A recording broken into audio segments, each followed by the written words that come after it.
किसी भी विभाग की बात की जाए तो तमाम डेली वेजेस अगर काम करते हैं तो आगे जाकर विभाग जो है अच्छा प्रदर्शन करता है, लेकिन तमाम डेली वेजेस हर एक डिपार्टमेंट के वो धरने पर है, प्रदर्शन कर रहे हैं। लेकिन आज जो है तमाम डेली वेजेस एक बैनर के तले आए हैं और वो बैनर है Jammu Kashmir government employees and workers joint action committee. इस बैनर के तले आकर सभी ने प्रशासन को सचेत करने की कोशिश की है कि अब बहुत हो गया, अब कितने दावे किए जाएंगे और क्या ज़मीनी सतह पर अब आपके जो दावे हैं आप अमल करेंगे। बाबू हुसैन मलिक हमारे साथ है। कितना दुख लग रहा है कि आप लोगों पर एक विभाग पूरा डिपेंड होता है, निर्भर होता है, लेकिन आज आप हकों की मांग कर रहे हैं। मसला Babu Hussain Malik, state president J&K government employees joint action committee आर। आज का जो मेन मुद्दा और मकसद प्रोटेस्ट का है, सबसे जो अहम मुद्दा है वो डेली वेजरों का है। पिछले 20 से 25 साल तक ये लोग काम करते हैं, लेकिन बड़े दुख की बात है सर 94 के बाद जो है 1 लाख से ज़ायद यहाँ जम्मू कश्मीर के अंदर जो डेली वेजर लगाए गए, चाहे वो ब्यूरोक्रेसी ने लगाए या पॉलिटिशियनों ने लगाए, लेकिन अभी तक वो उनकी पॉलिसी ना वो पॉलिटिशियन बना सके। और आज हमें उम्मीद थी कि जम्मू कश्मीर को जो स्टेट को यूटी बनाया गया है, हमें उम्मीद थी कि यहाँ मुलाजमों के कुछ मसले हल होंगे, लेकिन अभी तक यहाँ इन्होंने कहा था कि अप्रैल में हम मिनिमम वेजेस एक्ट यहाँ जम्मू कश्मीर के अंदर लागू करेंगे, अभी तक वो भी इम्प्लीमेंट नहीं किया गया। तो हम ये कहना चाहते हैं कि यहाँ वाइल्ड लाइफ में 1 साल से जो है वो मुलाजम हमारे काम करते हैं डेली वेजर, लेकिन उनको सैलरी नहीं दी गई। सिमट डिपार्टमेंट में काम करने वाले कर्मचारी पिछले 17 महीने से उनको सैलरी नहीं दी गई। हम ये कहना चाहते हैं कि यहाँ पॉलिटिशियन जो हैं या ब्यूरोक्रेसी हो, उनके 2-2 ढाई लाख रुपए सैलरी लेते हैं। क्या हमने बहुत बार जो है हायर अथॉरिटी से भी बात की, चीफ सेक्रेटरी साहब से भी बात की, एडवाइज़र से बात की, प्रिंसिपल सेक्रेटरी से भी हमारी बातचीत हुई, लेकिन वहाँ कोई काम भी नहीं हो रहा, ग्राउंड लेवल पे कोई काम नहीं हो रहा है। मीटिंग तो हमारे साथ होती है, लेकिन उसको इम्प्लीमेंट नहीं किया जाता। डेली वेजरों का जो एक बहुत बड़ा मुद्दा है, इसके साथ अनामली जो क्लरिकल कैडर की है, कुछ पार्शली सरकार ने जो इम्प्लीमेंट किया है।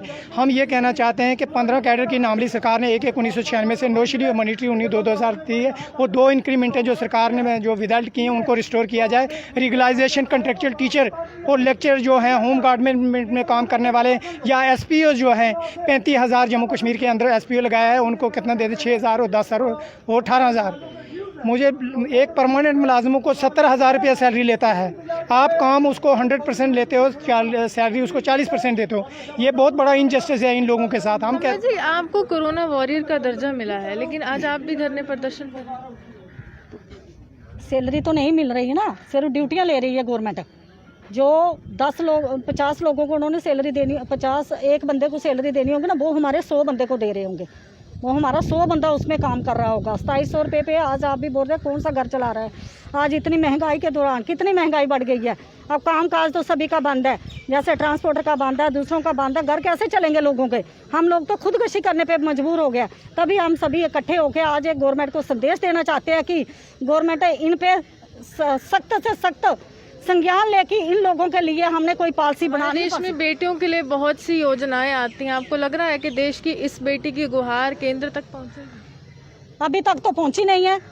हमने भी 27 साल हो गया इसमें आए हुए डिपार्टमेंट में, लेकिन अब तक किसी ने पहुंचाई नहीं। लेकिन हम अब सोचते थे कि अब जहाँ पे ड्यूटी बन गया है, ड्यूटी के जो सेंटर के कानून है वो इधर लागू होंगे, जैसे हमारा होम गार्ड डिपार्टमेंट है, लेकिन इधर ड्यूटी का कानून हम पे तो कोई लागू नहीं हुआ। ड्यूटी के अंदर जो स्टेटें आती हैं उनको कितनी अच्छी सैलरी मिल रही है, 30-30, 35-35 हज़ार, लेकिन जम्मू कश्मीर के अंदर 2700 रुपया। हमारे बच्चों का क्या भविष्य है, हमारे बूढ़े माँ बाप का क्या भविष्य। कल वो बीमार होंगे, हमारे पास तो दवाई लेने के लिए पैसे भी नहीं। जब बोलते हैं हम आयुष्मान योजना खोल रहे हैं, वो खोल रहे हैं, हमारे लोगों के लिए क्या खोला सरकार ने, हमें बताया हमारे लिए कौन सी पॉलिसी बनाई है इन्होंने। अगर ड्यूटी के अंदर आया, हमारे लिए भी तो कोई पॉलिसी बनानी चाहिए नहीं। लखनपुर से लेकर श्रीनगर तक हमारे लोगों ने ड्यूटियां की, हर चीज़ बढ़ चढ़ के इनके साथ कंधे से कंधा मिला के करें। फिर एक स्टेट में 2-2 कानून क्यों हैं, 2 कानून क्यों हैं? जो हमारे साथ ड्यूटी कर रहा है वो भी वही ड्यूटी कर रहा है जो हम कर रहे हैं, लेकिन उसकी सैलरी जो 80,000 से लेके 1.5-2 लाख तक, हमें क्या मात्र 2700 रुपया। तो देश का भविष्य, हमारे बच्चों का क्या भविष्य? आज बोलते बड़े बड़े कॉलेज बना रहे हैं, बड़े बड़े प्रोजेक्ट बना रहे हैं बड़े। जब हमारे बच्चे पढ़े लिखे, हमारे पास पैसा नहीं, बच्चे कहाँ से पढ़े? हमारे बच्चे तो इलिटरेट ही बनेंगे ना, वो उनका क्या भविष्य है? हमें हमारे प्राइम मिनिस्टर साहब बताए कि आपने ड्यूटी तो बना दिया, इधर ड्यूटी के कानून क्यों नहीं लागू किए गए? वो भी इन लोगों के ऊपर लागू करने चाहिए। अगर किसी बंदे को खुश हो जाता है, बाहर कोई अच्छा काम करता है, आप लोग करोगे। आज देखो मिल टेंट मार रहे हैं ना, उनके लिए गवर्नमेंट ने पॉलिसी बनाई है। कोई भी होता है उसको पुलिस में सिलेंडर मिलिटेंस करो, बाद में लोगों को मरवाओ। लेकिन हमने देश का एजेंडा, हम भारत माता की जय बोलते हैं, पुलिस के साथ कंधे से ईमानदारी से काम करें। लेकिन हमारे लिए सरकार ने कोई पॉलिसी नहीं बनाई। आज वो उस गन सिलेंडर करके आएगा ना, गवर्नमेंट उसको बाकायदा नौकरी देगी कांस्टेबल की। लेकिन हम इंसाफ मांग रहे हैं, हमें इंसाफ कोई नहीं मिल रहा है। तो हम यही चाहते हैं कि यूटी के अंदर जो भी है वो हमें मिलना चाहिए, जो हमारा हक है। जैसे दिल्ली, पांडिचेरी, उत्तराखंड, चंडीगढ़ का, वो हमें मिलना चाहिए। सर, आप तो राष्ट्र निर्माता हैं, कहते हैं कि एक लेक्चरर, टीचर जो भी होता है वो राष्ट्र को निर्माण करता है। आज आप भी धरने पर हैं। मैं जीवन कुमार, 10+2 कॉन्ट्रेक्चुअल लेक्चर्स। आप सभी लोग जो है जानते हैं, हमने 3 साल से ज़्यादा जो है डे एंड नाइट जहाँ पे जो है एग्जीबिशन ग्राउंड के अंदर जो हमने प्रोटेस्ट किया था। हमारे साथ लड़कियां वहाँ पे थी, ये मैम थे, ये सर थे, और बाकी बहुत सारे जो लोग थे, और पूरे जम्मू कश्मीर के लोग हमारे साथ थे। कि कहा जाता है कि एक मतलब कि एक टीचर जो है एक नेशनल बिल्डर होता है। गुरु जो है सबसे एक ऊंचा जो स्थान जो दिया जाता है एक सोसाइटी में, और जो हमारी जो पुरानी जो किताबें हैं वहाँ पे भी।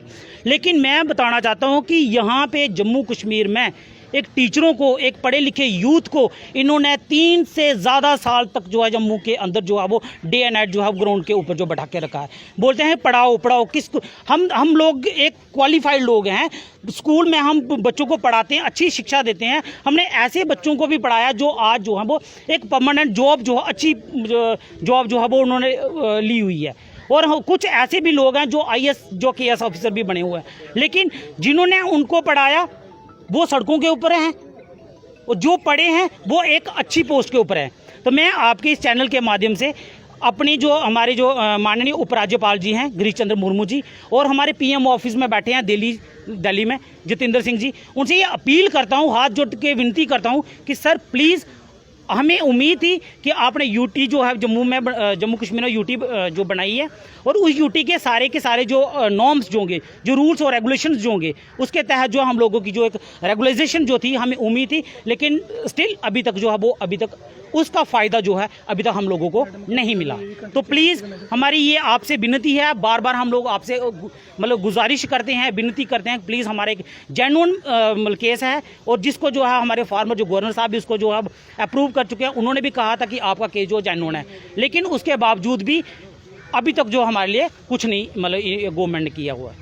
चलिए, साफ तौर पर तमाम डेली वेजेस कहें, कॉन्ट्रेक्चुअल लेक्चरर्स कहें, होम गार्ड कहें, ये तमाम जो है आज धरने प्रदर्शन पर है। कारण यही है कि सैलरी टाइम पर नहीं मिलती है, या फिर रेगुलाइजेशन जिसकी बहुत बड़ी मांग इतने समय से है वो नहीं हो पा रही है। उम्मीद है कि तमाम विभाग के ये लोग जब एक ही मंच के नीचे आएंगे तो प्रशासन जो है सचेत होगा, और प्रशासन जो है इनकी गुहार सुनेगा। इसी के साथ कैमरामैन गुलशन कुमार के साथ मैं रूहानी आपसे विदा लेती हूँ।